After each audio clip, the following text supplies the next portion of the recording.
Let me see. I've got to look in the back room there. Yes, you are. I'll bring you on. We can't hear you, and we can see you from your delectable chin below, but nothing higher. There we go. There we go. I'm good. How are you? I'm fine, thank you. It's a lovely sunny, well, slightly balmy day here at the Laguna. Talk to us about UK corruption. Talk emphasis, child trafficking taking place courtesy of your friendly government. Okay, so hello everybody. I hope you're well. And so fascinating that collectively this conversation is just manifesting itself so beautifully. And I think I've just fallen in love slightly with William. So yes, what an amazing man. So thank you for being so brave and being on the front line. So in the UK, we have the hub of child trafficking, which was in London. And coincidentally, it's in the Bristol Family Court now. They have changed the hub for child trafficking into Bristol Family Court, which I will be outside of tomorrow, exposing the child trafficking with some amazing, powerful people. And one of the biggest reasons that they've taken the Family Court's hub into Bristol is because of the port and the access into the seas, and also the airport as well with the private jets, which we saw with Jeffrey Epstein, we saw with Ghislaine, we saw how their network of paedophiles is the only word I can use, how they used and abused the private jet, the high-flying elitist network to their advantage using blackmail, coercion, which brings me on to Freemasonry. Freemasonry is a subject that every single living man, living woman, mother, father, uncle, auntie, grandmother, grandfather needs to fully comprehend to protect our children. This is a global network of Satanism. I went outside of the Masonic Hall only 2 nights ago and asked a Freemason to his face about why they swear an oath with a double-edged sword to their neck and a rope around their neck. Now, they do this in order to force their brethren under coercive control, to scare them and terrify them, that should they break their silence, should they speak out about any corruption, any paedophilia, any fraud, any crime against their other brethren, which is the judges, the police, the regulators, then they will have their tongues cut out and left on the beach. That is Freemasonry. Freemasonry runs the world. Understand Freemasonry, comprehend that, and we as a collective can start to unpick this shit show that we have been put into.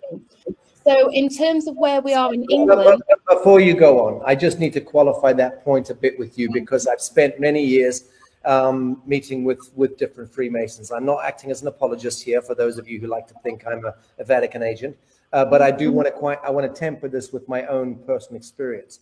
I say that Freemasonry is rotten to the core, but I say that arguably up to 90% are decent people trapped in a stupid system who are in there with the best will in the world, and are just witless, formless individuals. In the main, there are some very intelligent Masons out there. I was asked a couple of years ago to address a room filled with Masons. They were very intelligent people in the main, had a good esoteric knowledge, and wanted me to actually lecture to them about what I understood. So I just want to put that in there for the more reductive people looking in here. We're not trying to create more divisions here. It's not about attack your local Freemason. It's about understanding that we've really now evolved to a place where we don't need secret societies, for the love of Christ. We don't need to be playing those stupid games to protect the flame of truth or some esoteric hoo-ha. That's really the point here. Please crack on. Sorry. And no. Thank you for clarifying that, because I myself, when I had the conversation 2 nights ago, what is very clear is that the outer circle, the good Freemasons, the ones that do the charity work in the local communities, are actually the PR gurus who have zero comprehension of what actually goes on at the top of the Satanism, the paedophilia, the child blood drinking sacrifice, the SRA. They have no comprehension of that. So it's not even in their fault. You know, it's not their fault. So there is definitely a circle within a circle within a circle, and it's the core that I'm focusing on, and I'm spreading the light and the truth upon that inner core circle, which brings me on to Theresa Villas MP, Conservative Member of Parliament, Chipping Barnet, who is the Privy Councillor to Elizabeth II, connected to Prince Andrew. She is Mossad, MI5, MI6, GCHQ agent who attended my wedding of only 20 people upon invitation of my ex-husband, who is infiltrating my life and the life of my friends. And this is what we're seeing. This is why William's knowledge is so powerful. What is happening is these secret society agents are infiltrating anyone that is standing up in the truth. And the way that we can protect ourselves, because I was just reading the comments as I've been listening to people, the way that you protect yourself is through clarification, using peace and transparency and truth. And that's all we're here to do, is to strip back the lies, to stand in sovereignty, and to command the truth. We cannot be lied to anymore. So when these policy enforcers, when these actors turn up at your door very peacefully, you don't open the door. I, on my website, have put the legal entrapment card for everybody to instill the knowledge within themselves to stand in the sovereignty. And it's all about asking questions. Who are you? Why are you here? Can I see your ID? Be peaceful and say that I'm here standing in the truth to ensure that trust is re-established between us, the people, and those that wish to govern us. That's all we're here to do. And we'll want to do that in a place of peace and sovereignty and truth and transparency, because that is only how we regain trust. So here in England, going back to the trafficking, we are seeing in the family courts, the reason they have silenced and privatized the family courts is to protect the judges. It's not to protect the children. What some of these judges are doing is ripping children, innocent children. They're targeting vulnerable families, single mothers, and creating false allegations through the social workers, through CAFCAS, through child protection services. And these agents have zero idea what they're doing. They don't have the mental comprehension that they're participating in child trafficking, ripping innocent children away from very loving mothers and fathers. And we're seeing this in the heart of Bristol Family Court. That is the hub of England for child trafficking. And I can prove that time and time again with the overwhelming evidence coming out of that court. And it's the same judge, Judge Stephen Wildblood, is you know, the clues in the name. He's one of the biggest perpetrators to force mothers to go on the run, using fear and coercion and false allegations, and then he accuses them of kidnap, hauls them back into the court and rips the children away. Where are these children going? 100,000 children are going missing in the UK alone every year, and they're being processed through these family fraudulent courts. That's how they're doing it. Okay, stop. So this is happening throughout Scandinavia. We've done so much media in the last few short years on this. The United States is the very worst, without hands down. I've known this. This is what started my whole journey in looking into trafficking when I met the federal child tracking, the founder of the Federal Child Tracking Agency in the United States many years ago, who was the first person to educate me to this abomination.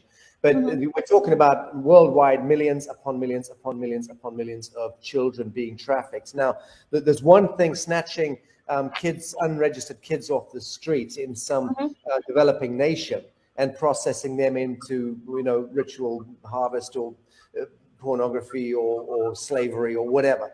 There's that, and there's also the one that's the kind of trafficking that's taking place in broad daylight with the smooth, slick hand of the local child protection services. And that's really what we're talking about here. Yes. How insidious this industry has become of snatching kiddies. It's child snatching is what it is. 100%. You have some demented 26-year-old officer who is standing on your doorstep demanding to investigate your home or speak to your children.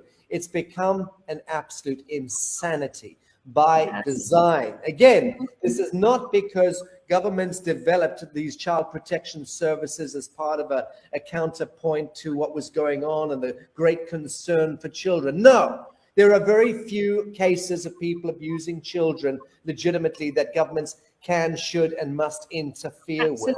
But when it becomes industrialized in the way it has been, that's the big concern. So speak a little bit to that.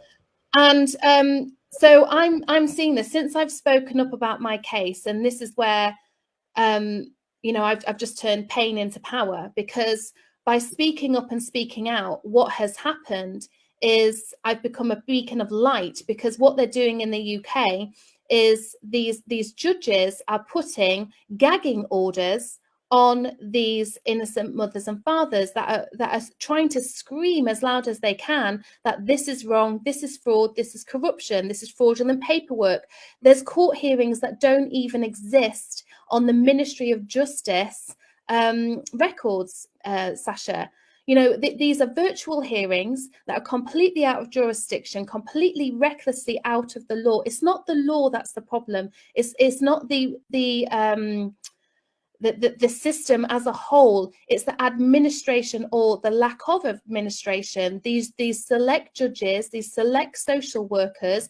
We've got social workers who are using false names to come in with families and rip children away, and they're doing it quickly, and they're using fraudulent paperwork. Listen, I've done law for over 10 years. I've sat with my ex-husband, who's a very, very intelligent man. I know the law. Don't question me on the law. I'm surrounded by amazing, articulate people on law. I know what the correct application of the law is, and what is happening in the family court system at the moment is fraudulent. And I urge anyone participating with these actors, because that's all they are. They're not proper judges. They're not proper social workers. They cannot confirm their identity. They cannot confirm their official titles. They shut you down. They put down the phone on you.